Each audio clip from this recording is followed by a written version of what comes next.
Good morning and welcome back to SBC Gen Z. As you can see, we've got Heidi with us today. So morning Heidi as well. Okay, coming up on your screen in a moment, you're going to see some emojis or emoticons of lots of different emotions. Which ones can you spot? How about frustrated, confused, shocked, tasty? Which other ones can you see?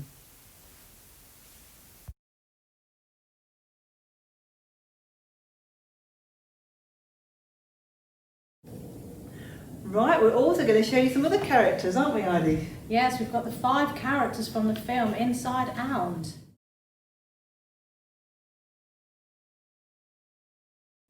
We're going to have a look at them now and see if you can name them. Okay.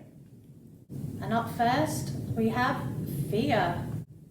Did you get that one right? Okay, what have we got next then, I wonder? The next one is Joy. And then we have Disgust. Did you get that one right? And then we have Sadness. Oh dear. And then last we have Anger. Yeah, anger seems to stand out, doesn't he? Yeah. Yeah. Okay, well, for those of you that don't know, the film Inside Out is a Pixar film by Disney, and it's talking about an 11-year-old girl and the changes she has in life as she moves house with her parents. And they look inside, all the emotions going on in her head become little people, like the ones you've just seen, and they talk the story about who's going to get control of helping her get through this experience. Right, we had the 5 characters there, which was fear, joy, disgust, sadness and anger. I'm going to read out some objects now and some things and just see what comes into your mind. Watch one of these feelings when I call these things out. And the first one is slugs. And I'd go, bleh. Me too. Chocolate cake. That'd be joy for me. What's it for you? Yeah, I think I'd be joy as well. Walking along cliff edges. I think that might be fear on the edges. Could be, could be. Public toilets. I think that might be disgust. Could be, couldn't it? Although having said that, it might be joy if you've been needing the toilet. Well, yeah. Who knows? Forgetting to do your homework. Oh dear. What about getting full marks in a test? I think that would be joy. Yeah, I expect it would be, yeah. What about getting punished for something you didn't do, but the person who really did it got away with it? Probably anger. Yeah, like getting a detention for something that you really didn't do. Pretty rough actually, isn't it? Yeah. And what about the weekend? I'd definitely say joy. Yeah, I think so. Who likes the weekends out there? I think a lot of people would say, yeah, me too, would say that it's joy. Well, we're now going to watch a clip from the film Inside Out that shows what happens to a young Riley when disgust and anger takes over. Here we go. All right, open. This looks new. Think it's safe? What is it? Okay, caution. There is a dangerous smell, people. Hold on, what is that? This is disgust. She basically keeps Riley from being poisoned, physically and socially. That is not brightly colored or shaped like a dinosaur. Hold on, guys. It's broccoli! Yucky! Well, I just saved our lives. Yeah, you're welcome. Riley, if you don't eat your dinner, you're not going to get any dessert. Wait, did he just say we couldn't have dessert? That's anger. He cares very deeply about things being fair. So that's how you want to play it, old man? No dessert? Oh, sure. We'll eat our dinner right after you eat this. Riley, here comes an airplane. Oh, airplane. We got an airplane, everybody.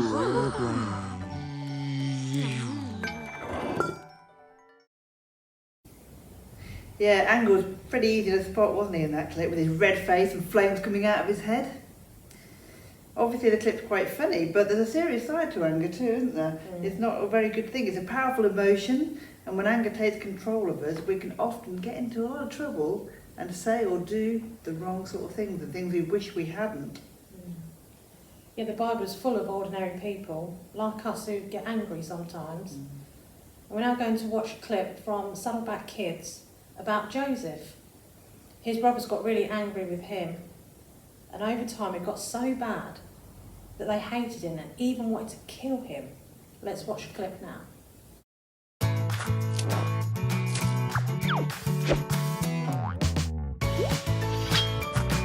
The Faithful Hall of Fame, Joseph.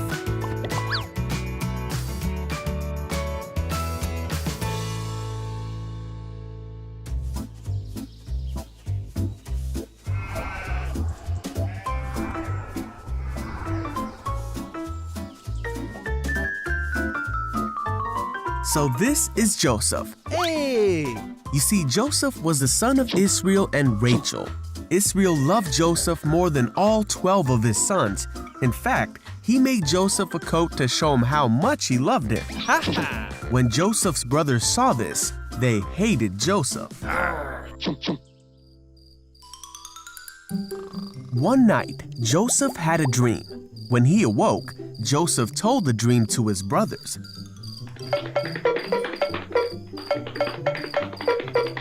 He said, "Listen to this dream I had. We were gathering grain when suddenly my bundle of grain rose up and all of you bowed to me." This made his brothers hate Joseph even more. And they said, "You're gonna rule over us?" Then Joseph had another dream. And he told it to his brothers and his father. He said, "Listen, I had another dream, and this time the sun and moon and 11 stars were bowing down to me." This time Israel heard the dream and rebuked Joseph, saying, "Will your mother and brothers and I actually come and bow down before you?" The brothers were even more angry when they heard the second dream. Israel, however, decided to think about what Joseph was saying.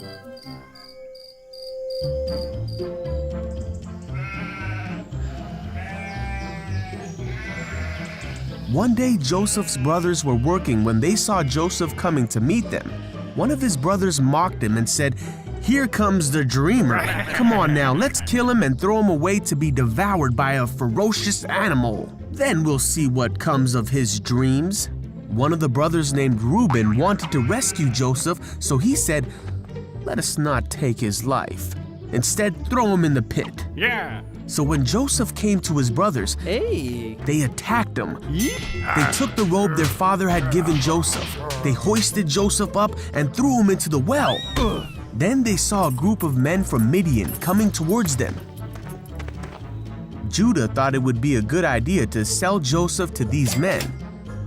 So the brothers sold Joseph to the merchants for 20 shekels. The brothers then took the coat of many colors back to their father and made him believe that Joseph had been killed. Israel wept for his son whom he loved. Meanwhile, Joseph was taken as a slave to Egypt to work in the house of a man named Potiphar, for Joseph's story was only just beginning. Thank you to Saddleback Kids for that clip. Yeah, Joseph's brothers may have had some good reasons to feel a bit angry because they got all jealous because actually Joseph was his dad's favourite and they all knew it. That's never a good thing really, is it? But instead of talking it through and trying to sort out their anger and their problems together, the anger just grew and grew and grew until eventually they got so mad they did something quite drastic really. The story of Joseph does show us about anger, getting out of control there, but it shows us much more. It shows us about when love and forgiveness take over as well. And Saddleback Kids have their own YouTube channel with lots of stories on there. They have more stories of Joseph if you want to see what happened much later. Or of course you can look back in Genesis, in the Bible itself, to have a look at that too. The Bible has quite a lot to say about anger actually, and the damage it can do if we let it take control of us. Here's Hilda now, reading a few verses from Proverbs. Our reading this morning is from Proverbs 14 and 15. Just 3 little verses. A wise man controls his temper. He knows that anger causes mistakes. A relaxed attitude lengthens a man's life. Jealousy rots it away. And then in 15, a quick-tempered man starts fights. A cool-tempered man tries to stop them. Thanks Hilda for the reading from Proverbs. Yeah, thanks Hilda. Hilda read, a wise man controls his temper. he knows anger causes mistakes. Well, I think it's important to notice there that God talks about how important it is to control our tempers and our anger, because he knows as ordinary, normal, everyday people, we get angry and we do lose our temper and we do say and do things we shouldn't. Remember though, he knows that, and yet he still loves us. No less, he loves us enough to die for us. So it gives me assurance if I do mess up and get angry, which I do at times, it doesn't stop him loving me, absolutely, completely, because he does. Having said that though, obviously anger can cause us a lot of problems, can't it? And God says in the Bible, don't let the sun go down on your anger. It kind of means don't just carry on getting angry and let the anger grow, but sort things out that day. Have you ever really got angry and then in the heat of the moment said and done things that you wish you didn't mean? I know I have. Yeah, so have I. Yeah. Well, God knows that anger really hurts us and it hurts other people too. Yeah, and Hilda read about a hot-tempered man who starts fights, but that a relaxed attitude lengthens a man's life. Yeah, indeed, yeah. Trouble is, I don't know about you, I know that getting angry isn't a good thing, but it often happens so quickly, it's already happened, or I've done or said things I regret before I've had a chance to think. Does anyone out there do that? Do you ever get hot-headed or lose your temper or get angry or say something before you've really thought about it? Well, God knows that too. And our memory verse today, the verse from James, with some really good advice to help us with just that. Yeah, see if you can join in and learn the memory verse with us. Our Bible verse is from James 1:19, and we're going to say it all together. Are we ready? You must all be quick to listen, slow to speak, and slow to get angry. We'll do it again. You must all be quick to listen, slow to speak, and slow to get angry. Right, this time we're going to get rid of one balloon. Here we go. You must all be quick to listen, slow to speak, and slow to get angry. Right, another one. You must all be quick to listen, slow to speak, and slow to get angry. Right, we've got 3 left. Here we go. You must be quick to listen, slow to speak, and slow to get angry. Should we get rid of them all? Let's try it now without any balloons. You must all be quick to listen, slow to speak, and slow to get angry.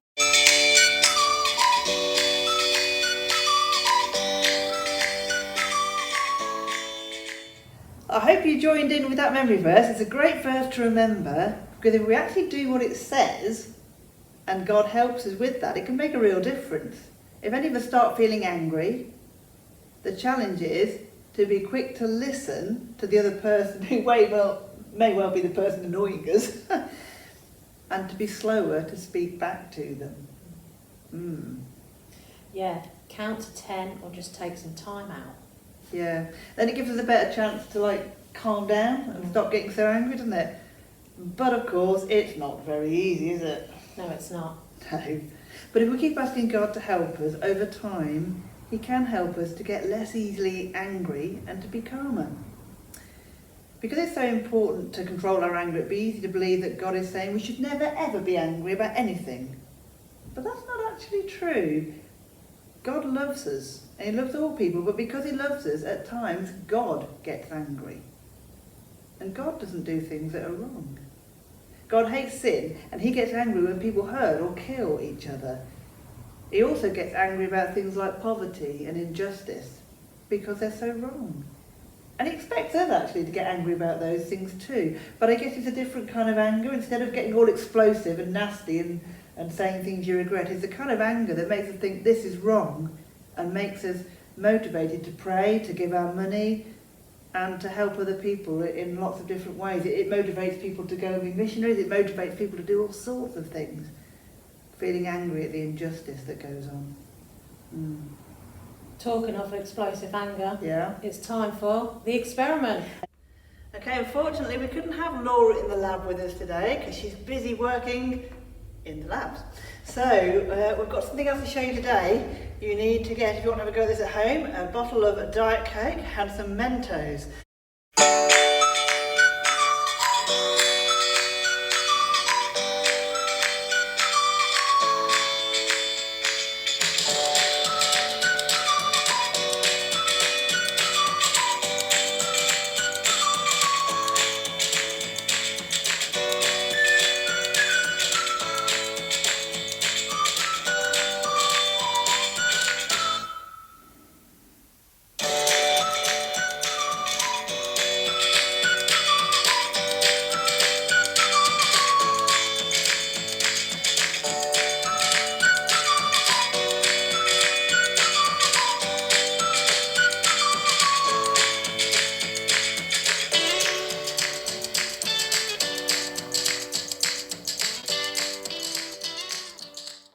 Right, it's time now to think about challenges. Last week was Challenge Gordon, did you see it? I did. Well done, Gordon, you did well.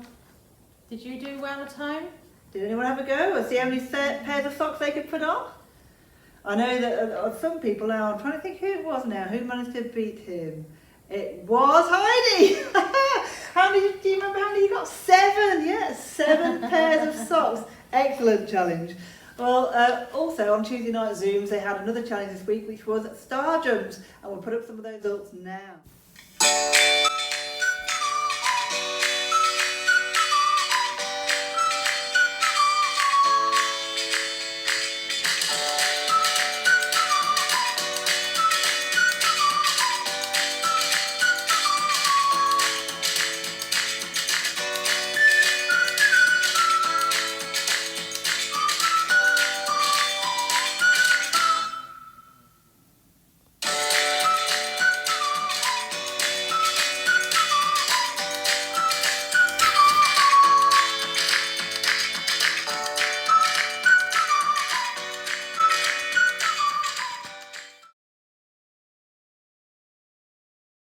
Some of you have got a birthday this week, and we have Freddie, Luke, Maya and Liam.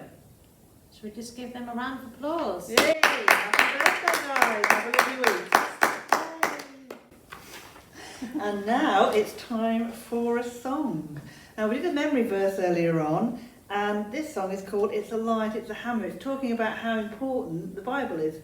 And as we were learning a verse earlier on, because it really is really good to learn verses and remember them, because it helps us in life. And so let's have the awesome cutlery, it's a light, it's a hammer, and enjoy.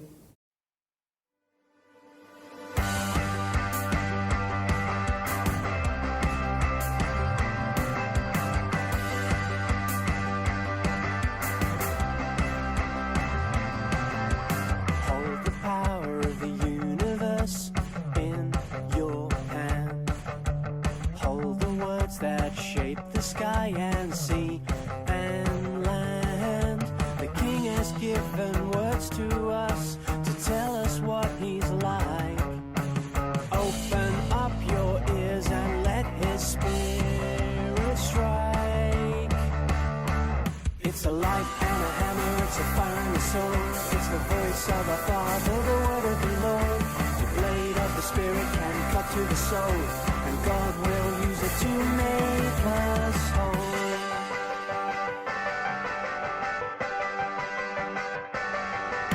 Hear the news of the promised King who came to save. Hear the news of Jesus who rose from the grave. Our King has come to live on earth and rescue us from sin. Open up your mind and let his spirit in. It's a light and a hammer, it's a fire and a sword. It's the voice of our Father, the word of the Lord. The blade of the Spirit can cut to the soul, and God will use it to make us whole.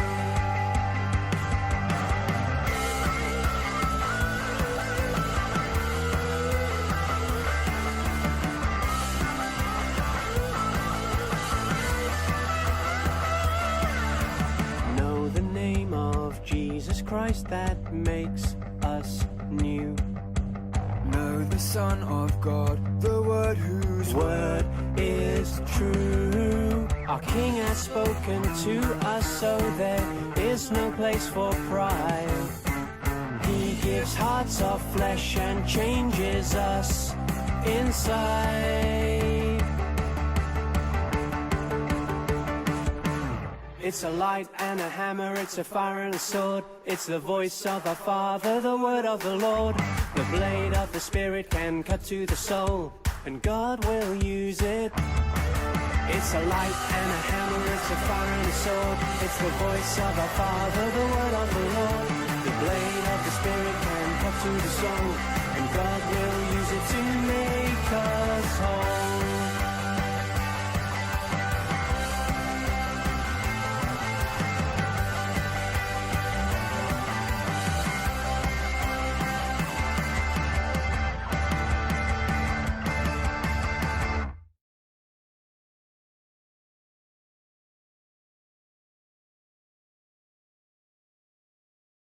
Thank you very much, Horse and Cutlery, for letting us use that song. And now it's time to pray. Okay, Holidays Club style, you ready?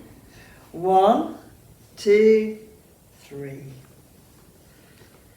Dear Lord, thank you that you love us very, very much, even when we get angry. But we know that it's damaging to get angry. It damages us and it damages others as it explodes all around us. So please, Lord, we ask you now, help us to do those things that you've said. Help us to be quicker to listen and much slower to speak and say our side of it. Help us to really listen so that we can calm down, Lord, and help us to remember that you're willing and able to help us calm down if we just take time out and ask you. Please be with us and help us in this important thing. And help us to know the right things to feel cross about, the right things to do something about too. Amen. Amen. Okay guys, well that's all from us now, isn't it? So we'll see you next week at GenZ next week. Bye. Bye. See you soon.